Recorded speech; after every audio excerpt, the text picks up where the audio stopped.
En Afrique francophone, dans un marché de plus de 598 millions d'euros, rien que sur la Côte d'Ivoire et le Cameroun, d'après les derniers chiffres d'Euromonitor, on ne peut plus continuer à ignorer le secteur de la beauté et cosmétique.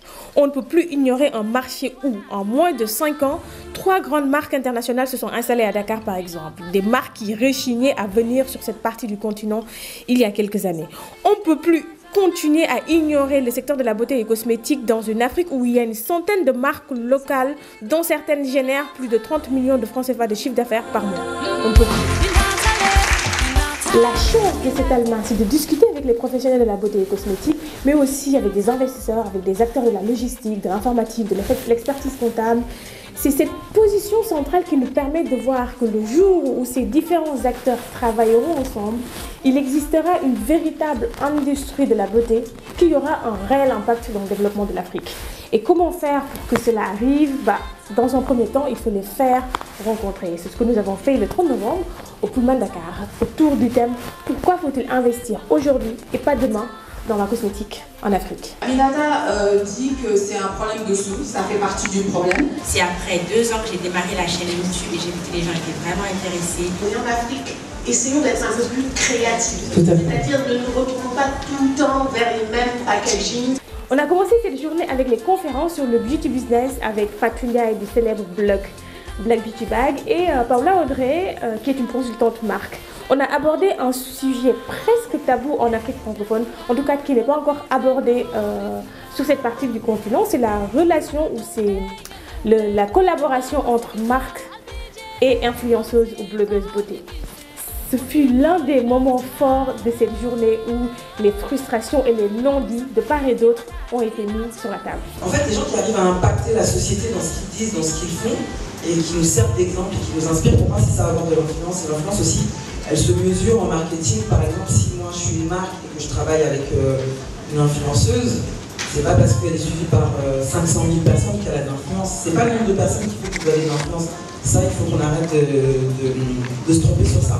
Moi, par exemple, je suis étonnée de voir que un sujet comme le blanchiment de peau, l'excision, c'est un sujet dont les blogueuses pourraient s'emparer. C'est un truc très important. Et je vois que la plupart du temps, c'est pas des sujets dont les filles parlent, tout ce qui est féminité, tout ce qui est... Et pourtant, je trouve ça triste parce qu'il y a plein de femmes noires qui sont indépendantes. Moi, pour moi, les premières féministes, c'est les femmes en Afrique. Donc c'est vrai que quand on blogue et qu'on a une voix, il faut aussi se servir de ça pour être soi-même, vraiment ne pas avoir honte de qui on est, de notre culture, de ce qui on doit se servir de ce qui nous différencie pour en faire une richesse. Voilà. Je trouve que c'est un super forum qui est très important de faire en Afrique, surtout que le milieu de la cosmétique est en train d'évoluer. Les marchés de la beauté sont en train de tendre vers tout ce qui est hémisphère sud, donc Afrique, Brésil. Donc c'est très important que les métiers du blogging, de YouTube soient informés de ce qui se passe et surtout que les youtubeuses et blogueuses commencent à se professionnaliser et à comprendre leur importance pour travailler avec les marques. Je trouve que c'est très important effectivement de réunir différents acteurs au même endroit pour pouvoir discuter de problématiques communes. Donc quand je suis arrivée, il y avait beaucoup de discussions sur les relations influenceurs et marques, donc ça m'a intéressée forcément, puisque c'est un sujet aussi sur lequel je travaille. Bien évidemment, si vous créez du contenu, vous n'allez pas vous adresser à ce type de public, c'est-à-dire en termes de finesse de votre contenu, ce ne sera pas pareil que des gens qui sont sur Instagram, sur Twitter, sur Snapchat, qui sont très ouverts sur ce qui se passe à l'international, qui ont d'autres critères d'évaluation d'un bon contenu ou pas. Donc ça aussi, ça joue. Je crois que c'est la dame au premier rang qui le disait. Effectivement, les gens ne lisent pas, mais au dehors de ça, les gens n'ont juste pas la même culture Internet, encore une fois, n'ont pas les mêmes références. Effectivement, Jacqueline, c'est très bien, mais Jacqueline, elle parle à un public qui est ultra bombardé de contenu qualitatif à longueur de journée. Et puis on a eu la dermatologue Fatima Tali qui nous a appris plein de choses sur la peau et sur l'utilisation des cosmétiques naturels. En plus, elle était en face d'un public hyper concentré et hyper curieux qui posait finalement plein de questions. Parce qu'on a vu un besoin quand même d'avoir des cosmétiques adaptés à la peau dite ethnique, même si on sait que sur le plan purement physiologique, il n'y a pas tellement de différence entre la peau caucasienne dite blanche et la peau noire, en dehors de la mélanine qui est disposée d'une certaine manière chez les peaux noires et d'une autre manière. Pour le filet, pour le bain, vous voyez que malheureusement une des pratiques encore nocives. C'est très difficile au Sénégal. Si je demandais à l'assistance, qu'est-ce qui se lave sans filet? Je suis sûre que, ouais, sans nyambé, il n'y en a pas des masses. Parce qu'on est convaincu qu'il faut frotter, aspirer comme tous les carreaux. Non, là, vraiment. Alors, là, c'est notre grand problème avec les patients. Surtout les enfants qui ont la dermatite atopique, on sait qu'il y a déjà une zéro, on sait qu'à force de frotter, on induit ce qu'on appelle l'hyperpigmentation post-inflammatoire, c'est-à-dire des taches noires, et les parents aspirent. Ensuite, on a eu une brillantissime conférence de Khadénian Diakhaté sur la formation dans le domaine du maquillage en Afrique. Et sa conclusion est sans appel. Il y a carrément tout un secteur à créer dans le domaine de la formation en Afrique. En fait, le métier de maquilleur a eu ce versant hyper glamour. Tout le monde se réclame make-up artiste, mais personne ne sait réellement ce que ça signifie. Et surtout, toutes les opportunités qu'il y a derrière. Quelles sont ces opportunités, justement? Alors, normalement, c'est mon... oui. C'est mon... Oui. Oui. Alors, déjà, l'impact de la formation. Parce que, bien entendu, les premiers maquilleurs professionnels n'étaient pas formés, comme tous les métiers. Donc, je le dis toujours, la formation est très importante, mais elle n'est pas excluante à 100%. Moi, je connais des maquilleuses très talentueuses qui n'ont jamais fait de formation. La formation est juste le moyen le plus court d'y arriver. Mais elle nous permet quand même d'accéder au métier beaucoup plus rapidement et elle nous permet une connaissance générale du métier et elle nous permet de nous structurer. Et enfin, on a eu cette conférence avec les deux chefs d'entreprise du domaine de la beauté et cosmétique, Djemedia et de Karité Djema et Dr Marie Diallo des laboratoires Marie Diallo. Et en face, on avait Tidiane Dem de Partec et Tierno Safo de l'ADER. Ce fut l'un des moments très forts de ce forum où on a eu ces deux chefs d'entreprise qui ont démontré qu'elles sont des entreprises qui tiennent depuis plus de 20 ans, qu'elles innovent, qu'elles veulent scaler, mais qu'elles manquent de sous et d'accompagnement pour atteindre les objectifs. Aujourd'hui, Marie Diallo, c'est quoi? C'est une expertise parce que je me focalise sur l'efficacité du produit et l'assurance d'une sécurité d'utilisation. Hein? C'est ce qui est normal. Et ensuite, une résilience. Est-ce que c'est un problème d'argent ou un problème de ressources humaines? Ça veut dire que demain, si tu trouves un business développeur, ton problème il est résolu. Tu n'es pas un businessman, mais tu peux trouver quelqu'un qui peut faire ce job de businessman. Il faut les trois. Ok. L'argent d'abord pour payer les business développeurs.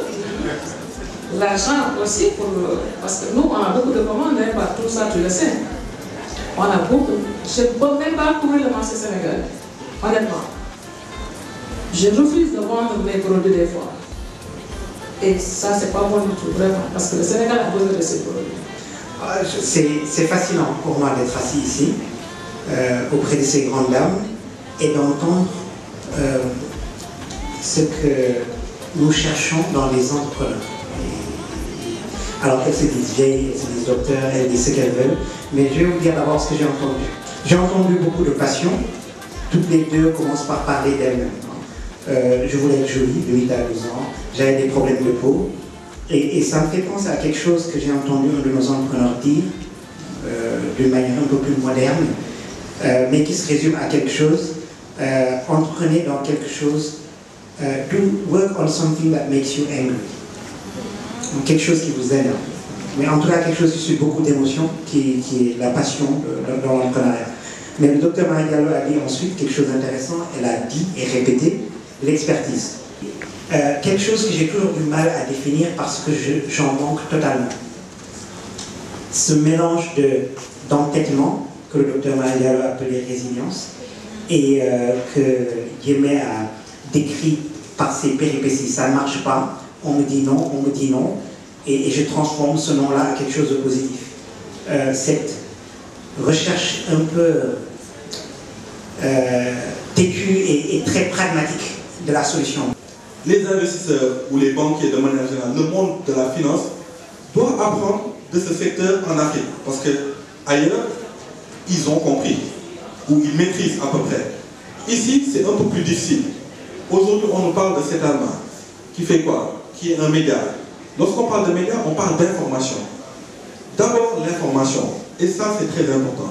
Le second aspect que je donnerai, et ça, je l'ai vécu avec les startups, et ça a marché un petit peu, ou c'est en train de marcher au Sénégal, c'est le regroupement lorsqu'ils ont fait l'association des 7 startups, ils sont venus à la BER, ils ont dit on est une association de 60 start-upers, on est maintenant représentatif de l'écosystème, on veut du financement, mais ils ne sont pas venus. S'ils étaient venus, je veux dire, chacun de son côté en disant tiens, donne-moi du financement, peut-être qu'ils n'auraient pas eu.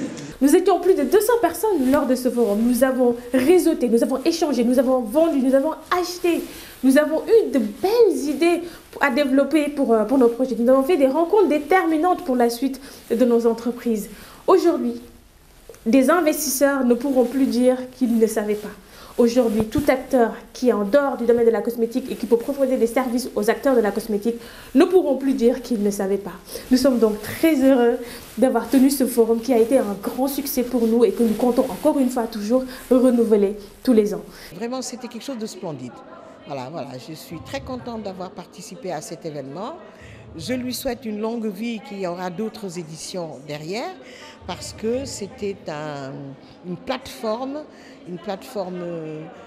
scientifique, intellectuelle. C'est une réussite vraiment incroyable et incommensurable. Aminata, c'est quelqu'un d'extraordinaire, une femme battante, une femme qui veut vraiment le développement de son continent et qui a un challenge pour que les femmes chefs d'entreprise ou bien les cosméticiennes qui sont dans le besoin pour les propulser vraiment. Très contente, très satisfaite de l'événement, des échanges vraiment riches, fructueux, comme je les aime. J'insiste beaucoup sur le mot fructueux et je trouve ça génial. J'encourage l'équipe de cet Alma à reproduire l'expérience tous les ans et même à le faire dans d'autres pays d'Afrique, vraiment. Certaines dames ici nous ont interpellés vertement sur l'attitude des investisseurs par rapport à ce marché. Et je pense que c'est un dialogue intéressant et nécessaire qui montre surtout le fait que les deux mondes ne se connaissent pas encore. Les investisseurs ne connaissent pas, en tout cas dans cette région, cet entrepreneuriat dans les produits de beauté et les produits de bien-être, et que ces dames-là ne connaissent pas encore le monde de l'investissement, ses codes, et qu'il y a une nécessaire mise en relation pour qu'on échange et qu'on s'apprenne et qu'on se comprenne. Merci donc à tous ces acteurs de la beauté et cosmétique en Afrique qui m'ont fait confiance, qui ont fait confiance à mon équipe lors de ce forum. Merci à nos sponsors, Air Sénégal qui a assuré le voyage de nos invités. Merci à l'Agence sénégalaise de promotion du tourisme qui a assuré le séjour de nos invités. Merci à Maïtouki. Merci à tous ces participants qui sont venus débattre, échanger, nourrir ce forum. Merci à vous et je vous dis à l'année prochaine. Peut-être à Dakar, peut-être à Paris, peut-être à Abidjan, tu sais.